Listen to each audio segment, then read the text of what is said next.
আমাদের দেখাবো যে আমাদের যে লতি কচু যে গাছটা, এই গাছ কিন্তু শেষের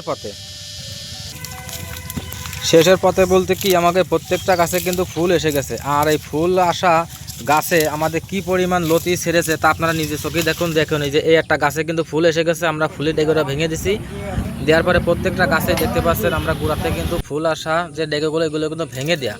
তা সেই গাছে আমাদের কি পরিমাণ লতি তা আপনারা দেখতেই পাচ্ছেন। এরকম লতি আসার একটাই কারণ, আমি যাদেরকে বলবো যারা লতি কচু চাষ করেছেন এবং যারা করতে চান তাদেরকে জন্যই কিন্তু এই ভিডিওটি। যারা লতি চাষ করেছেন গাছের লতি ধর শেষ, সেই তুলনায় কিন্তু তারা কি কি জমিতে ব্যবহার করবে আর এরকম লতির ফলন বৃদ্ধি পাবে সেই ভিডিওটি নিয়ে আজকে আপনাদের সামনে হাজির হলাম।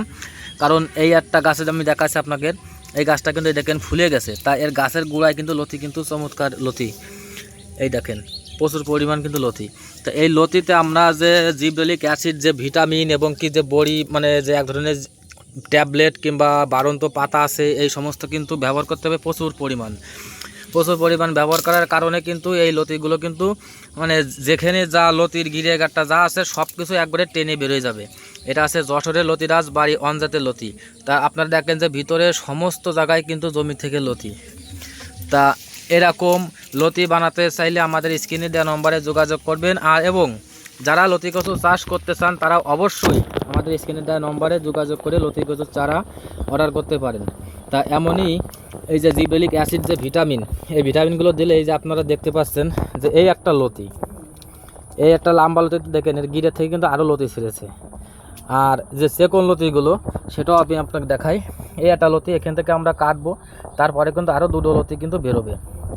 তা আপনারা দেখতেই পাচ্ছেন এই লতি গাছ যে এখন শেষের পথে, এটা প্রায় আষাঢ় মাস এখনও পড়িনি, শ্রাবণ মাস। তা আপনারা কিন্তু লতি দেখে কিন্তু আসলে অবাক, কারণ আমাদের এই জমিতে এই পরিমাণ লতি হবে কিন্তু আমরা নিজেরাও কিন্তু ভাবতে পারি নাই।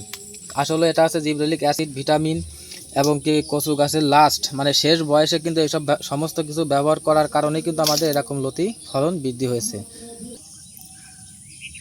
আর আরেকটা বিষয় যে এই লতি কচুর যে চারাটা আমরা সারা বাংলাদেশে ডেলিভারি থাকি, সেই চারাটা আমাদের পাশের জমিতেই কিন্তু আছে।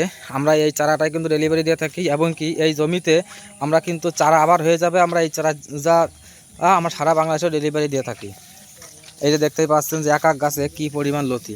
এই গাছের এই দেখেন ফুলার এগো ভেঙে দেওয়ার পরে কেটে দেওয়ার পরে তাই গাছের প্রচুর পরিমাণ লতি।